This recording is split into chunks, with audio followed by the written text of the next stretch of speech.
just fabulous. My name is Elizabeth Warren, and I'm the woman who's going to beat Donald Trump.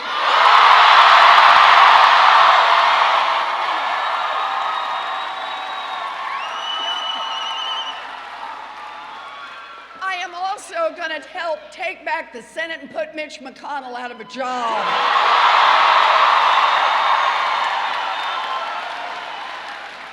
So, here we are, Michigan. You've got exactly 1 week until you start voting. As you know, right now, voting is going on in California and Massachusetts, pretty much still all over this country. I know results will still keep coming in through the night, but what I see happening is a lot of folks trying to turn voting into some complicated strategy. You know, pundits, friends, neighbors are all saying you have to second guess yourself on this. They're playing games about prediction and strategy. You know, guess what your neighbors are up to here.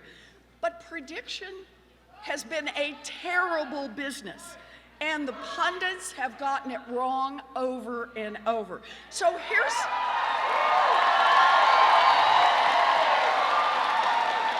my advice. I've got some advice that I want to start with tonight.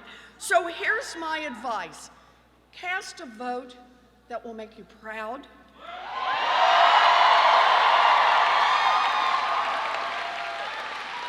Cast a vote from your heart. And vote for the person you think will make the best president of the United States of America.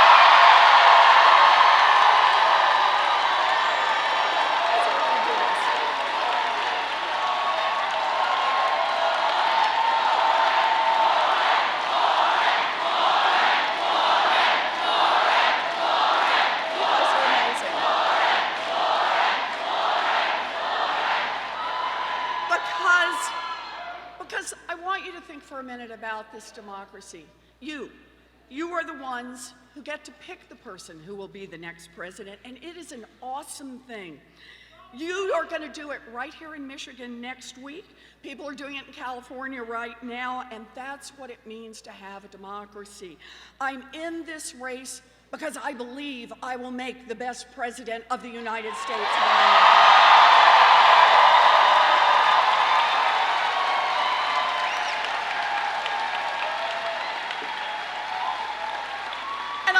Tell you why.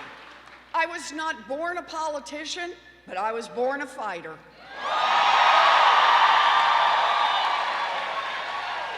And I want you to know this. Is this on? Good. I want you to know this. I gotta have a loud voice here. I come by this honest. I think that maybe the reason I've fought all my life is because I learned this from my mother. I want to tell you a story about me. I grew up in Oklahoma. Okay, we got a few Okies here. I grew up in Oklahoma. I am the baby. I have 3 much older brothers. They all went off and joined the military. I am what used to be called a late in life baby. My mother always just called me the surprise. Yep, my 3 brothers are all retired. They're back in Oklahoma now. To this day, they are referred to as the boys. That's to distinguish them from the surprise. Now, when I was in middle school, all 3 of the boys were gone by then, and it was just my mama and my daddy and me. And my daddy had a heart attack. He pulled through, but he couldn't work for a long, long time. And I still remember the day when we lost the family station wagon. I remember how my mother used to tuck me in at night, and she would always kiss me and give me this big smile, and I knew what was coming next. She'd leave my room, close the door, and then I'd hear her start to cry. She never wanted to cry in front of me, and I knew that. This is when I learned words like mortgage and foreclosure. And one day, I walked into my folks' bedroom, and laid out on the bed was the dress. Now, some of you in this room will know the dress. It's the one that only comes out for weddings, funerals, and graduations. And there, down by the foot of the bed, was my mother.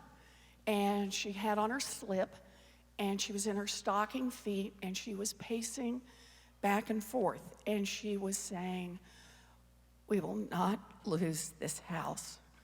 We will not lose this house. We will not lose this house." She was 50 years old. She had never worked outside the home, and she was terrified. So she looks up and she sees me standing in the doorway. I'm just a kid. And she looks at me, and she looks at that dress, and she looks back at me, and she walks over and she pulls that dress on, she puts on her high heels, and she walks to the Sears, where she gets a full-time minimum wage job answering phones. And that minimum wage job saved our house, and it also saved our family. And that is the first lesson my mother taught me. And that is, no matter how scared you are, no matter how hard it looks, you get out there and you fight for the people you love.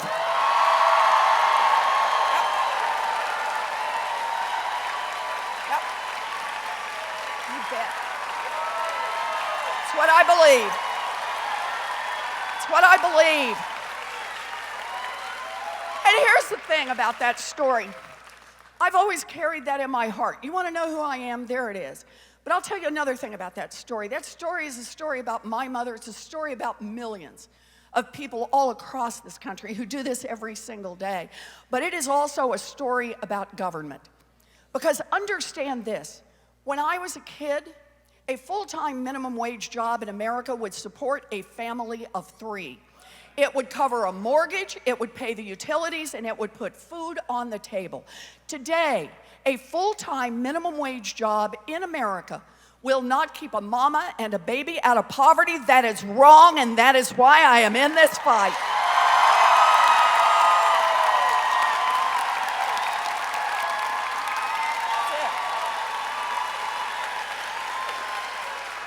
And I'll tell you something else about that. That change did not happen by accident. That change was not the result of gravity. That change happened because of who government works for. When I was a kid, the question asked in Washington for setting the minimum wage is, what does it take a family of 3 to make it in America's middle class? What does it take a family to have something solid they can build on? What does it take a family to be able to just get a toehold in this economy and build something going forward? Today, the question asked in Washington for setting the minimum wage is, what will maximize the profits of giant multinational corporations? Well, I don't want a government that works for giant multinational corporations. I want one that works for our families.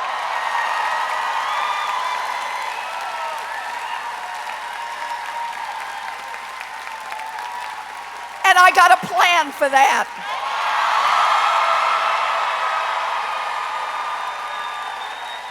In fact, I got a lot of plans for that.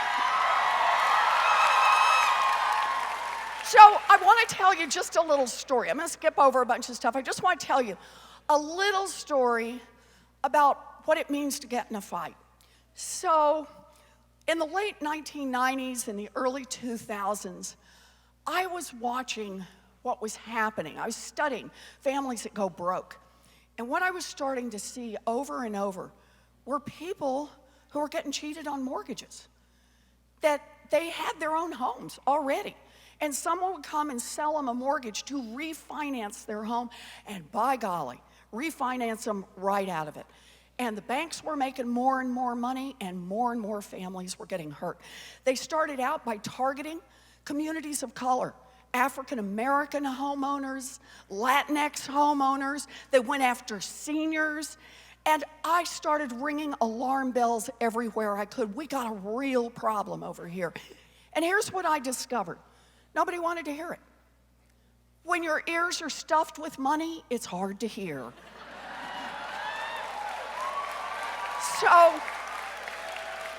The banks kept on selling those mortgages, and the regulators just looked the other way. The regulators were so deep in the pocket of the banks, they couldn't even hear what was going on.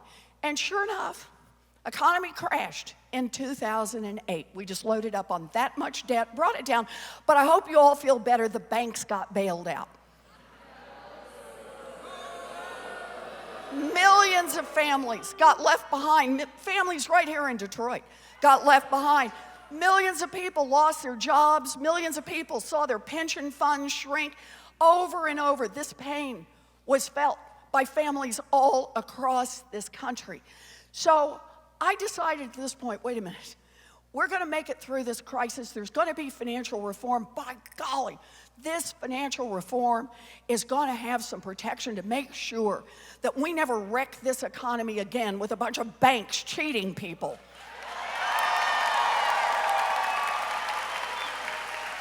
So I had this idea for an agency, right? Man, that sounds sexy. So I had this idea for this agency, and the basic idea is the same as the idea behind the safety. We have Consumer Product Safety Commission. You can't sell a toaster in America that has a 1 in 5 chance of burning down your house. You shouldn't be able to sell a mortgage that has a 1 in 5 chance, which these did, of costing a family their home.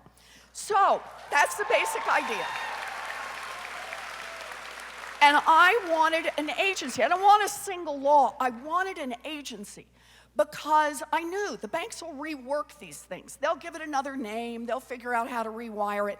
So I wanted an agency that would have one job, just to be on the side of families, to make sure they don't get cheated on, let's make it all of it, mortgages, credit cards, payday loans, student loans. You don't get cheated on financial products. So that's the basic idea. So I go to Washington. Now, remember, I'm not in elected office. That's not my job. I'm a full-time teacher and researcher. Let's hear it for the nerds. Yes. So I go to Washington, and basically, I knock on doors. Anybody who'll talk to me. Democrat, Republican, I don't care. I'm just trying to pitch the idea for this agency. We're in a crisis. We're going to rewrite the laws. Let's get this agency in it. And here's what happened. Basically, I started getting the same 2 answers from everybody. This just really knocked me over. And the first answer was, that's actually a pretty good idea. You could make a real difference. That's structural change. That would actually make a difference in the market. And the second half to the answer was, don't even try. You'll be up against the banks. You'll be up against Wall Street. You'll be up against all of the Republicans, and shoot, you'll be up against half the Democrats on this. You will never get it done. Now, I get it.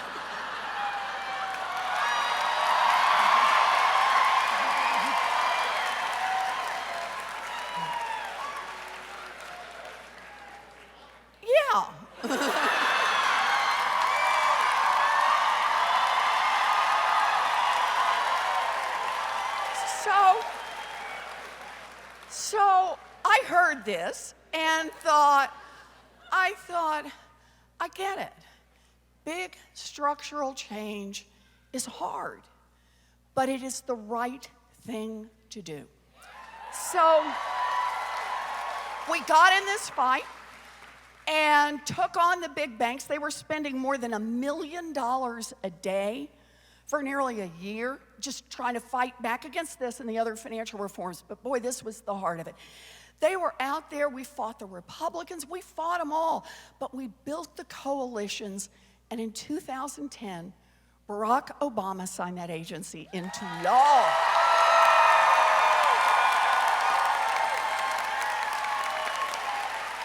Dang. And here's the thing. That little agency has now forced the banks to return more than $12 billion directly to people they cheated.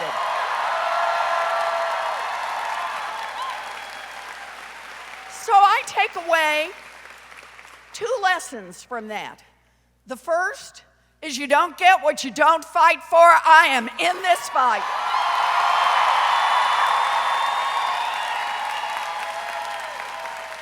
And the second, and this is really important, after 40 years of Ronald Reagan's Trickle-Down Economics, the second, I see you've heard of Ronald Reagan's Trickle-Down Economics. Can we just all stop and say it has been a monumental failure for American families? But the second lesson I learned about this agency, as we built this agency, is we can make government work for the people. And that's what this agency has done. And that's why being here with you tonight is about 2 things for me. It's about the fight, but it's also about the hope. It's about what we will be able to do together. So that's why I'm here. Let's take some questions and do this. Who have we got? Let's do this. Okay. Let's do some questions. Let's do some questions. Who's got questions tonight? Where are our questions? Over here? No, where are our questions? We drew these early. Oh, everybody's pointing. Good. Okay. Here we go. Hi. Okay, perfect. Hi. My name's Andrew Priest. I'm a middle school teacher. Hey, Andrew. Thank you. At a lovely public school in the city of Detroit. I have a million questions to ask, but I'll stick to one. Okay. Many people know that schools are underfunded, but I don't often hear people talk about more equitable funding. Yes, I'm ready. I'm ready. Let me do this, Andrew. Could you talk to us about how you will make school funding more equitable for students, no matter where they live? Yes. Thank you. Thank you for the question, Andrew. Okay. So look, here's the deal. I tried to skip over too much, but I got to tell you all. I have known what I wanted to be since 2nd grade. Yeah, I know some of you in the back didn't decide until what, like 4th grade? 5th grade way in the back. Yeah, I get it. I get it. Since 2nd grade, I have wanted to be a public school teacher. Can we hear it for our public school teachers?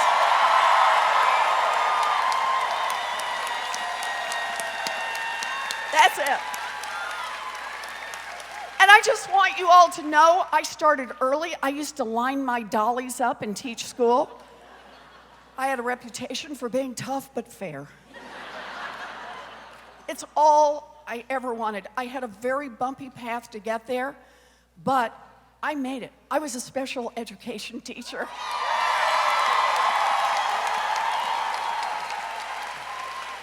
Now, I love that work. We have public school teachers in here.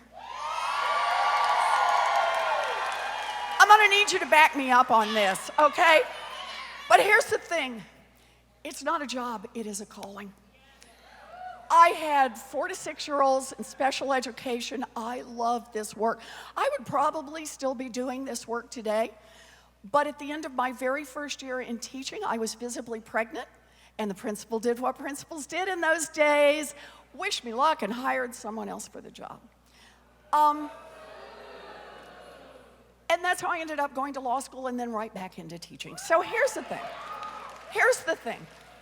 I truly believe that if we're going to build a future in America, look, roads and bridges are powerfully important. I get it. I get all the things we need to do to produce an infrastructure so that we've got opportunity.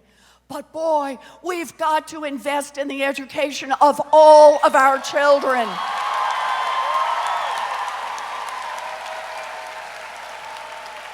So here's my plan for that. It's time for a wealth tax in America. Yes. Oh, you already know. So I just want to make sure everybody's on the same page here. This is a 2-cent tax on fortunes above $50 million. Your first $50 million, free and clear. I see a guy in the back. This woman is not unreasonable. But on your 50 millionth and first dollar, you got to pitch in 2 cents. 2 cents on every dollar. After that, you hit $1 billion, you got to pitch in a couple of pennies more. That's the basic idea. And just so everybody's tracking on this, anybody in here own a home or grow up in a family that owned a home? Yeah, well, you guys have been paying a wealth tax. It's just called a property tax. And all I'm saying is for the bazillionaires, how about if we include not just the real estate, but also the stock portfolio, the diamonds, the Rembrandt, and the yacht?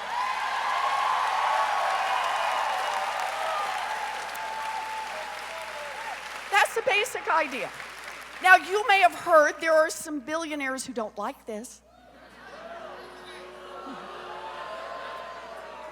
One went on TV and cried. It was so sad.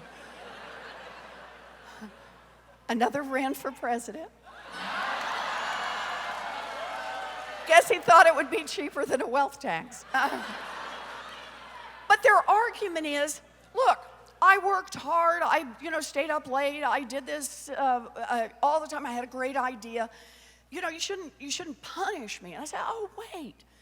You made a big fortune here in America. Good for you. Good for you. I think that's great, but here's the deal. I guarantee that if you built a fortune here in America, you built it at least in part using workers all of us help pay to educate. Yep. Yeah. You built it at least in part getting your goods to market on roads and bridges all of us help pay to build. You built it at least in part protected by police and firefighters all of us help pay the salaries for. And we're Americans. We love doing this. We want to make these investments in opportunity. All we're saying is when you make it big, I mean really big, I mean top 0.1% big. Pitch in 2 cents so everybody else gets a chance to make it.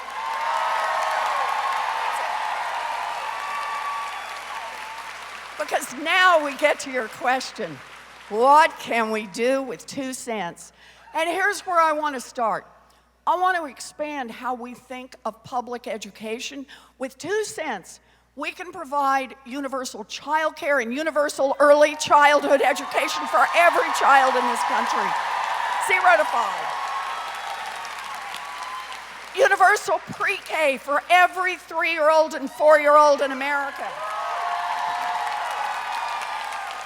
And we can stop exploiting the people, largely African American women and Latinas who do this work. We can raise the wages of every child care worker and preschool teacher in America. And that starts the answer because that's equal funding for every one of our children. Goes straight to our communities, comes straight here to Detroit. But there's more. We can make an historic investment in public education. That 2 cents will do all that for our babies, plus an $800 billion federal investment in all of our public schools. Let's lift it up. And when you ask me about equalizing, that plan quadruples the funding for Title I schools. That's how we level this out. And one more, you'll hear this from the heart of a special education teacher. For the first time in history, we will fully fund IDEA so every child with a disability will get the education that child deserves.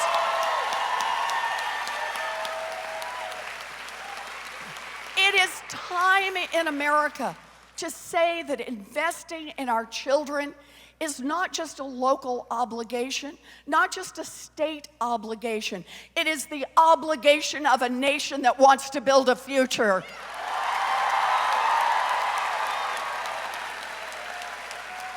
So there's some more parts to this plan because it turns out 2 cents on that top 0.1% produces a lot of money. I'll just mention, we can also do post-high school education, technical school, 2-year college, 4-year college, tuition free.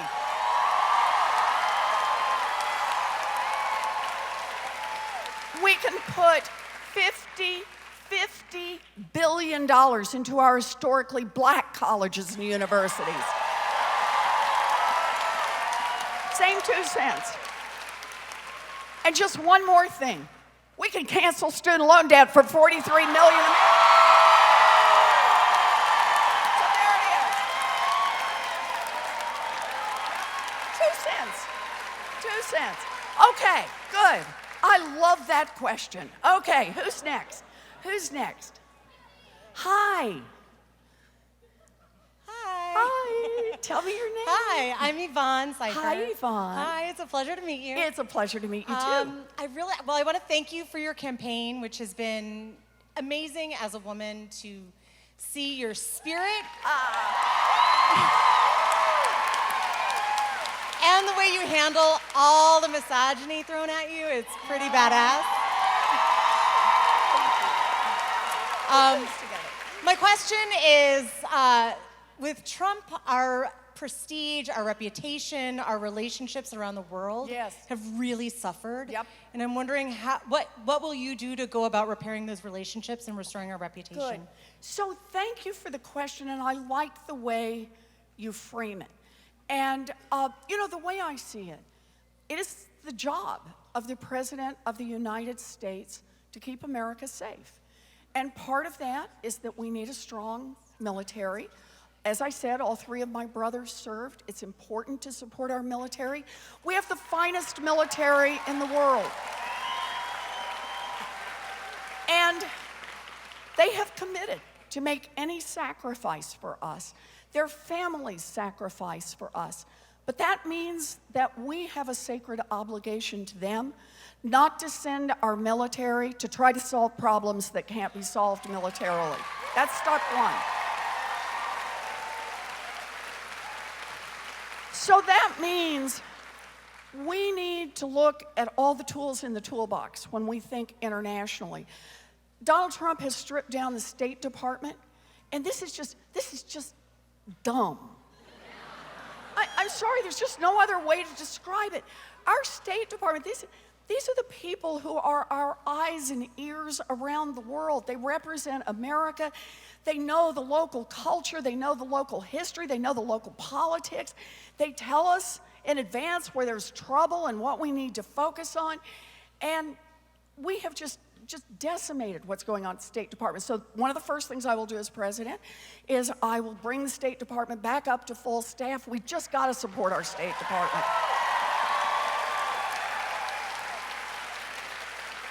Third part, and I'll just mention briefly, are our economic tools.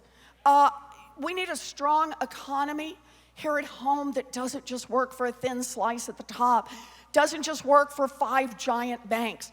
We have an economy that we build from the grassroots up that puts us in a much stronger position to work around the world with the rest of the nations. Fourth part I want to mention, the importance of allies. I know this is going to seem really tough, but I think we ought to know the difference between our friends and the people who would do us harm, and we ought to treat our friends better than the people who would do us harm.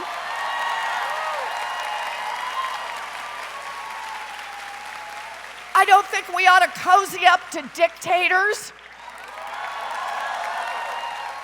And I don't think we ought to cut and run on our allies and abandon them. So much of that, working with our allies, is going to go a long way, but I got to mention one more. When you think about what we try to accomplish internationally and the importance of working with our allies, we also have to remember that leadership happens by example.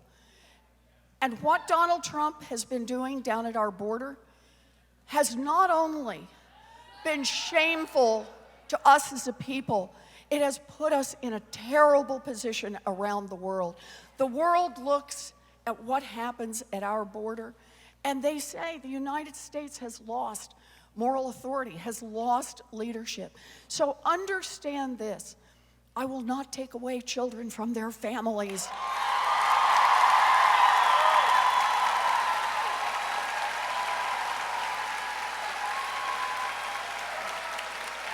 I will not lock up children in cages. I will close for-profit detention centers.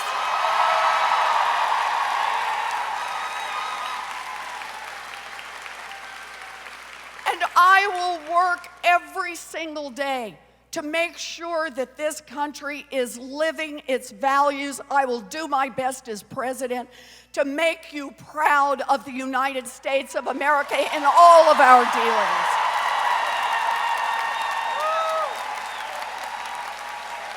Good. We gotta do this. Good. Thank you. Yeah, I like that. We're gonna do this. You guys are so good. Thank you. Oh.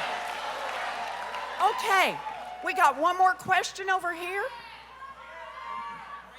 Oh my gosh. That was so weird. I'm so sorry. No. So I think we have time for 2 more questions. 2 more questions. So I'm gonna pull them, and we're gonna do the same thing. This is Willa. And so we're gonna do the same thing. I'm gonna read the number. You're gonna yell persist, and you're gonna make it over here, right? Okay. Okay. Right over here. Okay. 99927 Whoa! Yeah.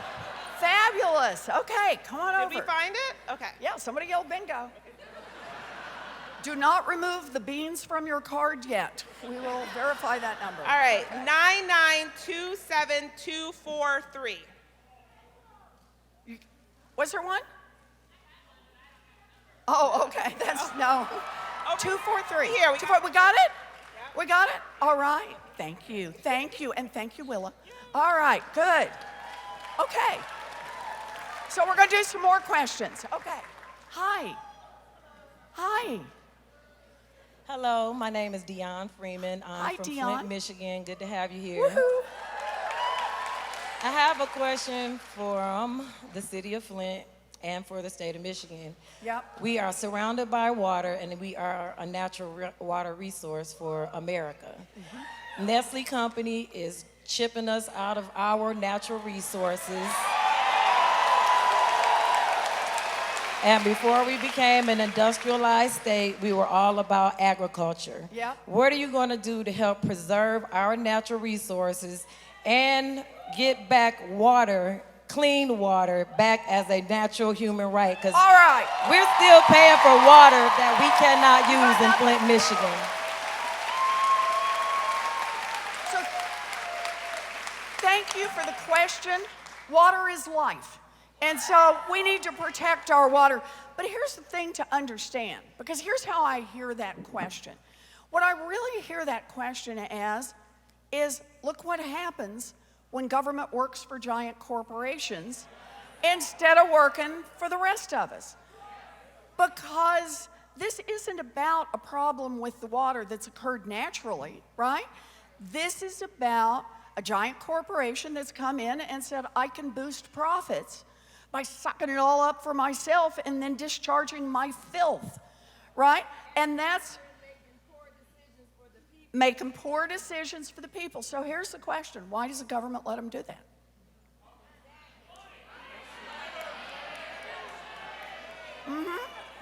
Money talks, right?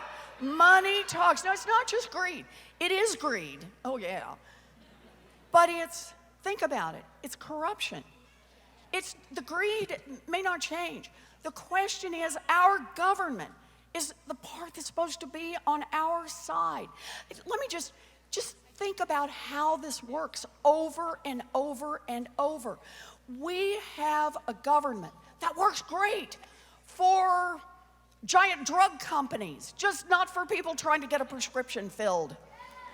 It works great for people who want to make money by investing in private prisons and private detention centers, just not for the human beings whose lives are torn apart by those places.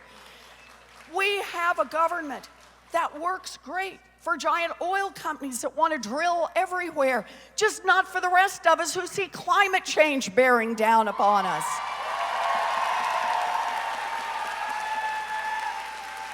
And whether it's on water resources or on pollution whether it's on permitting these factories to be located over and over and over in communities of color, where they destroy the water, they destroy the air.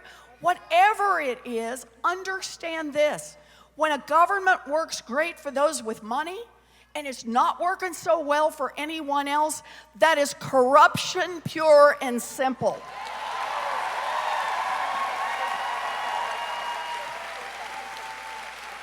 And whatever issue brought you here tonight, whether it's the water, whether it's gun violence, whether it's health care, whether it's student loans, whether it's immigration, if there is a decision to be made in Washington, I guarantee it has been influenced by money.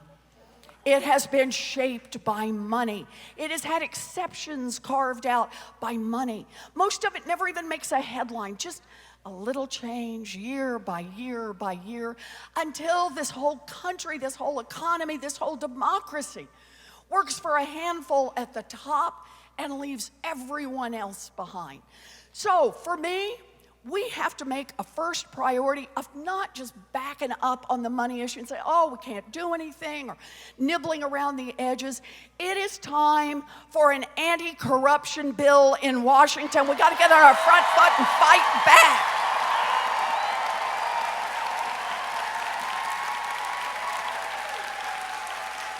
So here's the good news. I have the biggest anti-corruption plan since Watergate. Here's the bad news. We need the biggest anti-corruption plan since Watergate. So the importance of this is to get our government on our side. So they're regulating on our side in your specific case. But let me just give you a sample of what's in this anti-corruption plan. How about we start with end lobbying as we know it?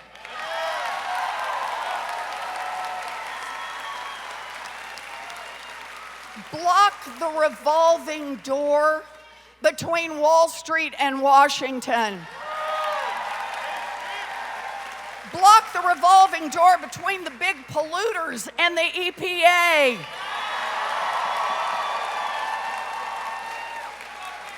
We gotta do this. Block the revolving door between the big drug companies and the FDA. I could do these all night long. I'm going to mention just one more. You really want to hose out some corruption in Washington? Make everyone who runs for public office put their tax returns online.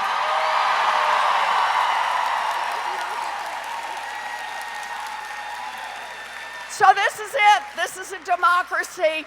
We got this chance in 2020 to beat back the corruption, and that means put our government on our side. That's how we're going to fix this problem. Thank you. Good. Oh, I love you guys. We're going to do this. Yes, we're going to do this. Okay. All right, Senator. Another question. We have another one? We have time for one last question. One last question. Yep. Okay, hi. Who we got? Hi. My name is Brianna. Hi, Brianna. Hi. So I don't know if you noticed on your drive here, but we have some pretty bad roads here in Michigan. So do you have a plan to invest in our infrastructure or our roads? And you're not going to be surprised by this. The answer is, of course I have a plan for this.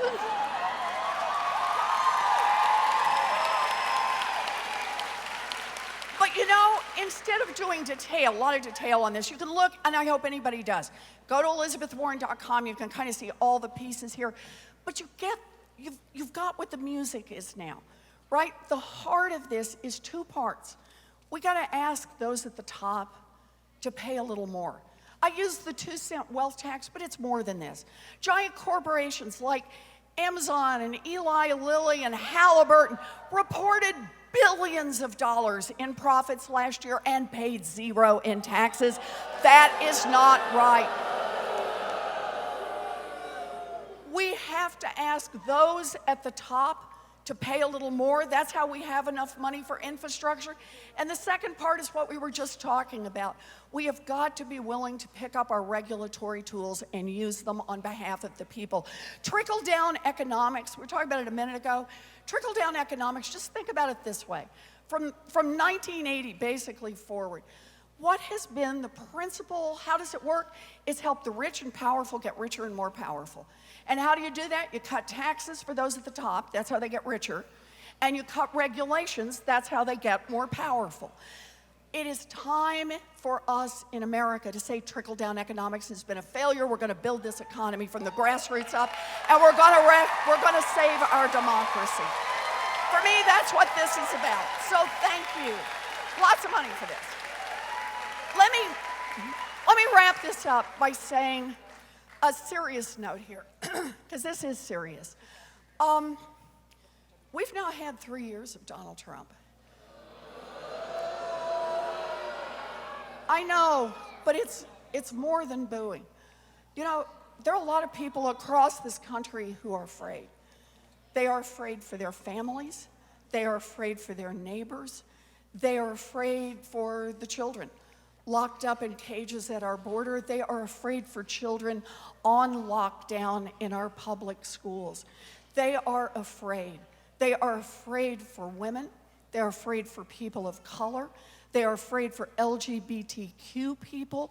They are afraid for immigrants, all of whose rights are going to be up for grabs in this United States Supreme Court. They are afraid for our nation, and they are afraid for our survival of our planet.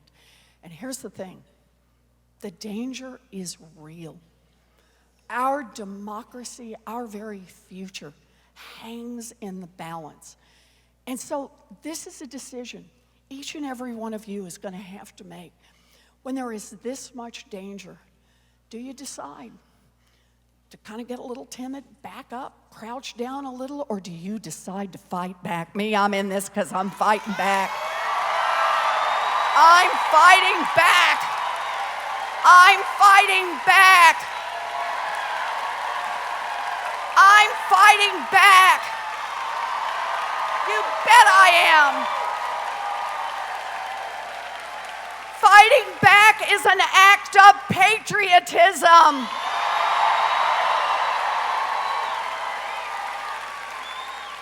Think of it this way. Think of it this way. We fought back against a king to form this country. We fought back against the scourge of slavery to save this union. We fought back against a Great Depression to rebuild our economy. And we fought back against the rise of fascism to protect our democracy. Americans are at our best. When we see big problems, we call them out and we fight back.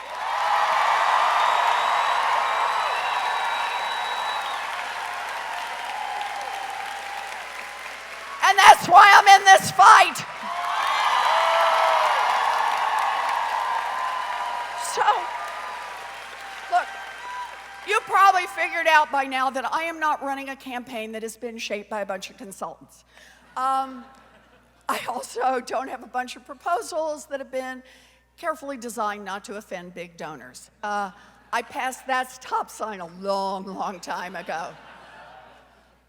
I am fighting this campaign based on a lifetime of fighting for working families. I am fighting this campaign from the heart because I believe in you. And I believe in the America that we can build together. An America where every single person has value. An America where every single child is worth investing in. An America where in our democracy, it's people, not money, that is the most important part.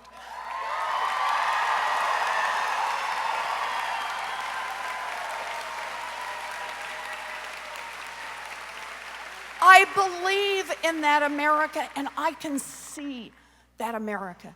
And if you think that America is possible, and you think that America is worth fighting for, then I'm asking you, get in this fight. Get in this fight. Vote for me, but more. but more. Go to ElizabethWarren.com, volunteer an hour to spend on the phones, do some door knocking, talk to your neighbors, talk to people in front of you in line at the grocery store, but get in this fight, because understand this is the moment in history that we have been called to. And this moment will not come our way again. This is our moment to choose hope over fear. This is our moment to choose courage over cynicism. This is our moment to dream big, fight hard, and win.